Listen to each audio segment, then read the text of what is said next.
ডেকে আনতে হবে আর ওর সাথে রং খেলতেই হবে। রানা অবশ্য বিশেষ রং খেলা পছন্দ করতো না, তাই সে ঘর থেকে কোথাও বেরোতো না। সে একাই ঘরে বসেই টিভি দেখছিল।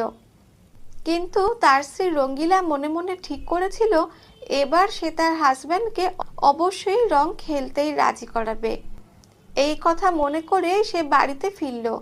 আর বাড়িতে গিয়ে যা দেখলো তাতে সে স্তম্ভিত হয়ে গেল। এ কি, বাড়ির দরজায় তালা চাবি ঝুলছে কেন? রানা কি তাহলে বাড়িতে নেই? ও তো এখানেই ছিল, টিভি দেখছিল। ওর তখন ডিস্টার্ব হবে বলে আমি ওকে আর ডাকিনি। ও গেল কোথায়? আর আমাকেও কিছু বললো না। এই কথা মনে করে সে মোবাইলে তাকে ফোন করলো, কিন্তু তার ফোন সে ধরলো না।